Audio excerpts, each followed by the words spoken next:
Hello and welcome. I'm Al Barrows, and this is UFO Disclosure, the podcast that's meant to show an average person's reaction to all of the UAP, UFO news from everywhere and anywhere. Today, I'd like to talk about something I found on the Lost Stories podcast. It involves a Finnish author by the name of Tapani Kaningas. He wrote a book called In the Finnish Skies, and I'm going to be relating one of his stories in that book. It involves alien revelations about reality and religion, telepathic messages, and a silent egg-shaped craft hovering in the fields.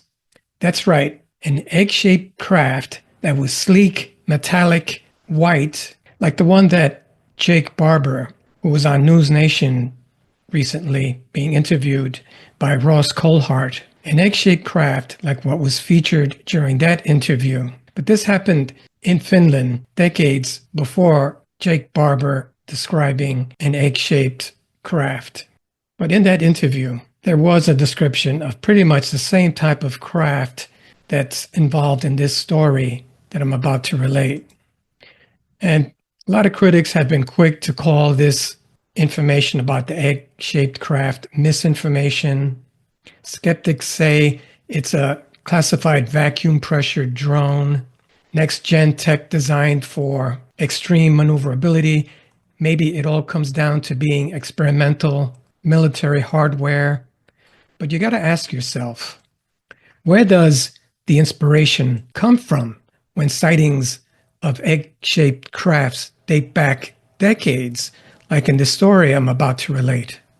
If today's tech is just catching up, what were people seeing long before it was even possible to build?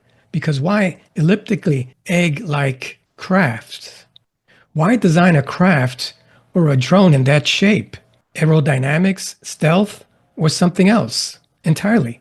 Perhaps we really do need to consider non-human intelligence to explain it. This story involves Toyo Kovin, who is a repairman living in a rural municipality of Finland.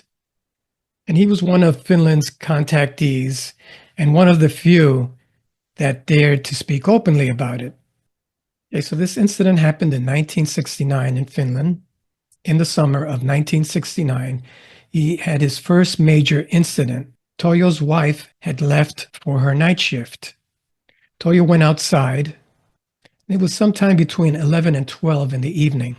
He was walking and looking around when he noticed a man standing on the corner. And as he watched him, he saw a strange device on the edge of the field.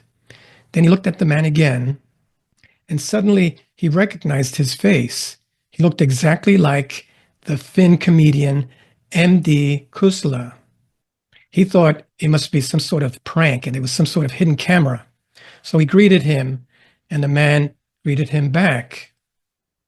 Later, the stranger explained to Toyo that the stranger had been given a familiar face so that he wouldn't be afraid and that they could talk a little bit.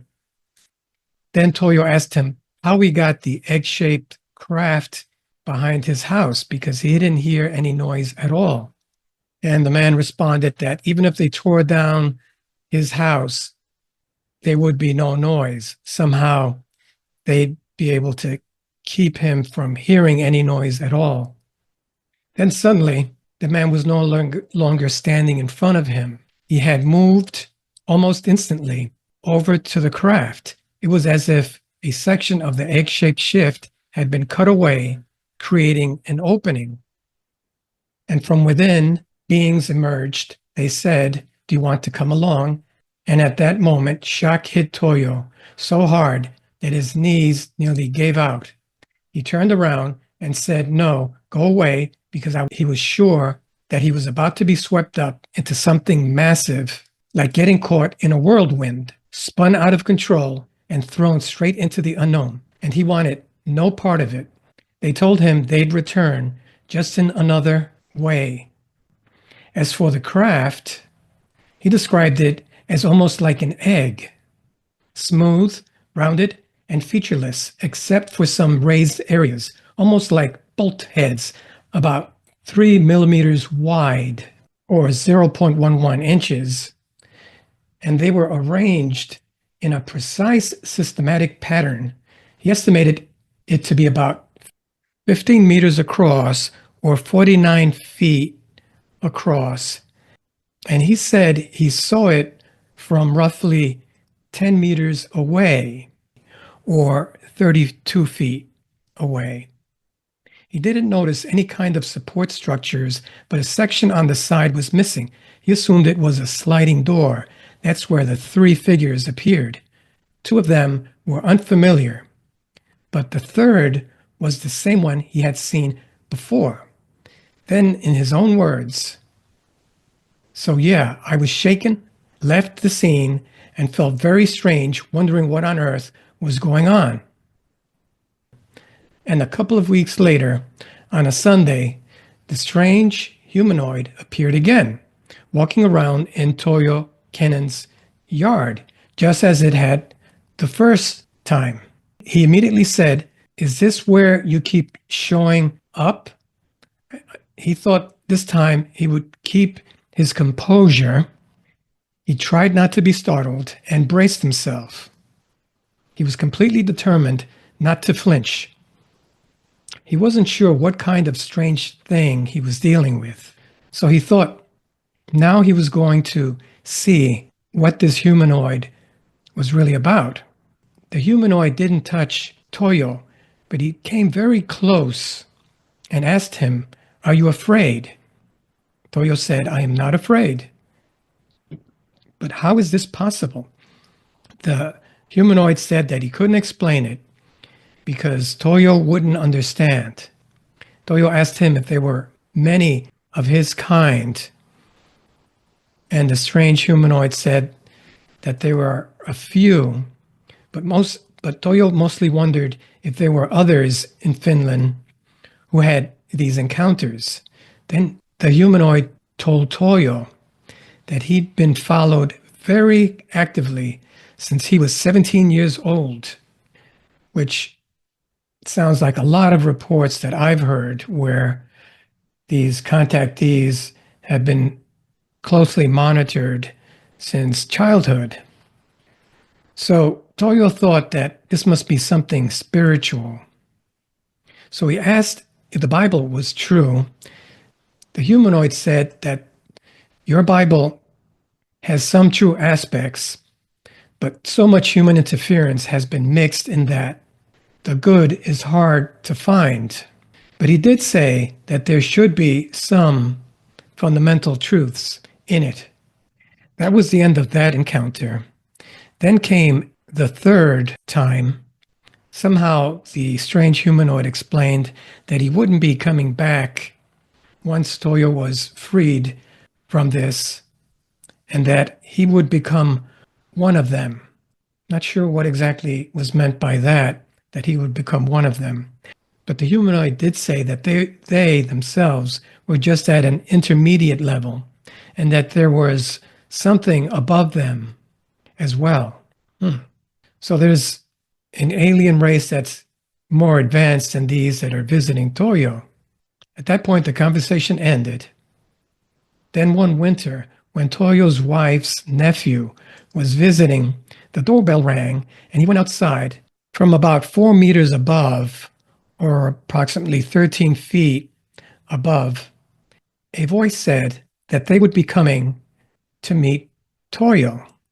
And they gave a specific date, but Toyo had to be alone. So he told his wife that they wanted to talk again. So maybe she should go visit her family. But of course, she had her own say, and Toyo couldn't force her to leave the house. Then 2 days before they were supposed to come, his wife had such a severe asthma attack that she had to be taken to the hospital on Sunday morning. Then the humanoid came, and there, in a chair in the kitchen, they talked. But Toyo didn't say much. The humanoid mainly just advised him on what he needed to do. Apparently, they were giving him information bit by bit, as much as he could handle, while still being able to go about his life. It sounds strange when they talk, but Toyo can see the man's lips moving, but it didn't feel like the sound was coming in through his ears. It was as if he could perceive it with all his senses. He could understand it in a strange way. He thought about getting a piece of evidence from them, but he didn't ask because every time he met them, somehow he didn't feel like himself. He didn't feel quite bold enough to ask questions in front of the alien humanoids. And they didn't exactly answer everything either.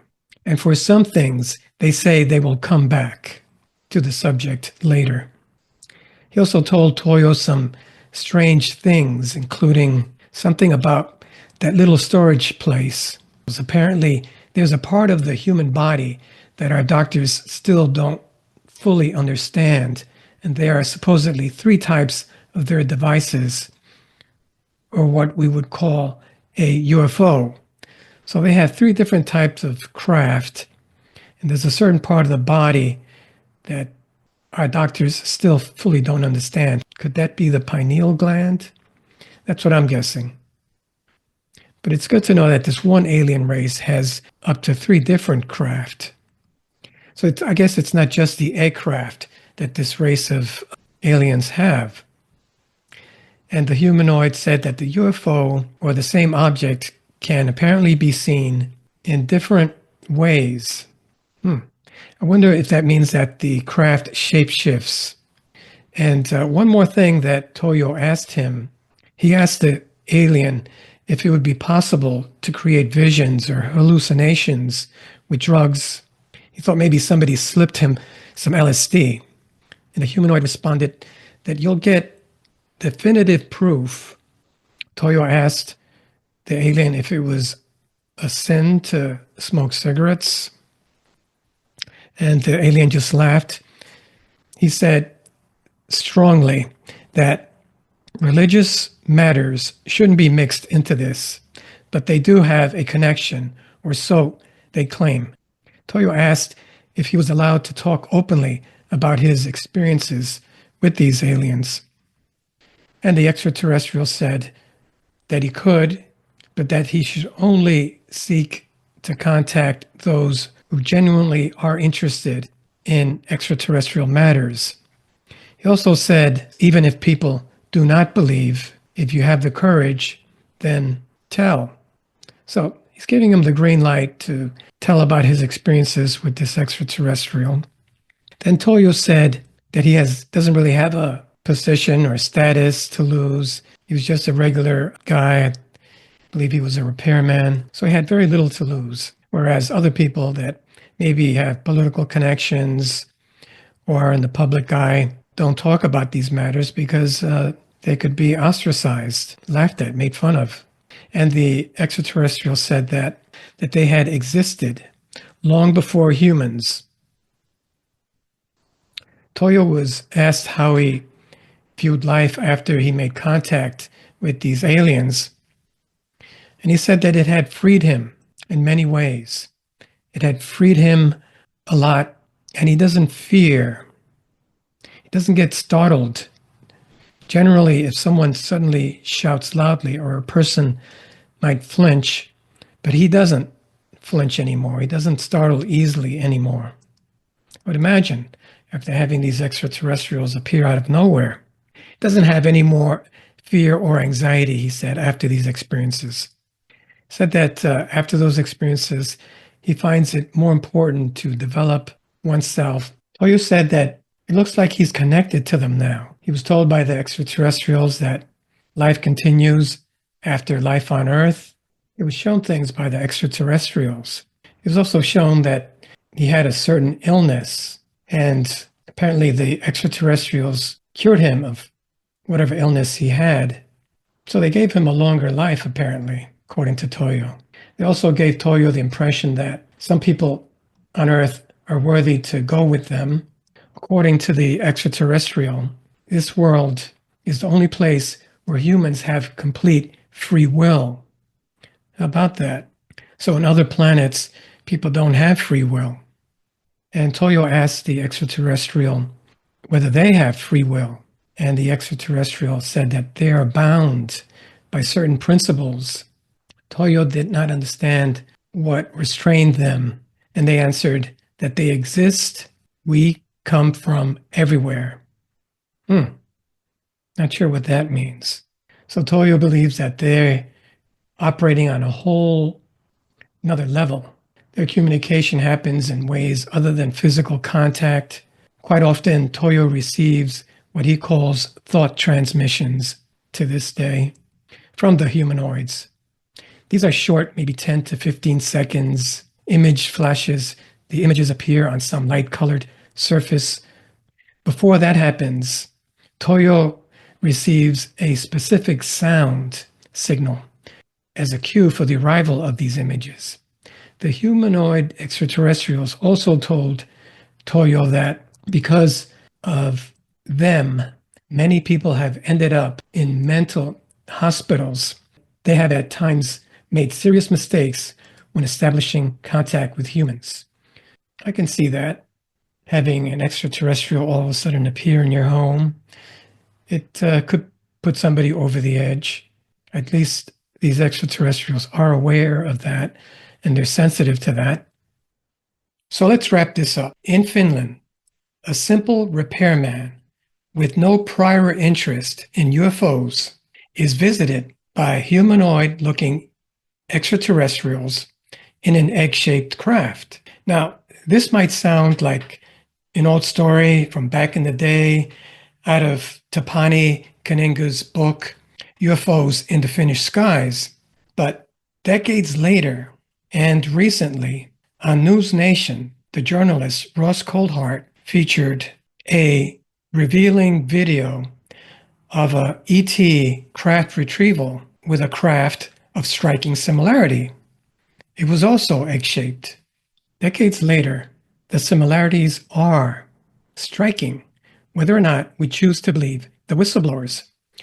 In a sensational revelation, Jake Barber, a former Air Force Special Operations Airman, told News Nation that he had worked in a classified unit tasked with recovering debris from what he believes were crashed, unidentified flying objects. He described materials with no engine, no thermal signature, and in his words, not human. His team immediately recognized they were dealing with something extraordinary and anomalous. Toyo Kovin said he was left feeling almost giddy, fulfilled, and happy, but more than what he saw, he was left with a message. They urged him to speak, even if people did not believe him, to tell what he had seen, to seek out those who were willing to listen. Most remained silent, they said, as far as contactees. Even though these things happen many decades apart across continents, the same eerie details surface by design or coincidence, man-made or something else. If there's any truth to uncover, it might take a whistleblower to bring it to light. So the question remains, are these stories just echoes of imagination or messages from those who remain in the know? My name is Al Barrows. This has been UFO Disclosure. Please remember to like, share, and subscribe. Thanks. Thanks for listening to my podcast.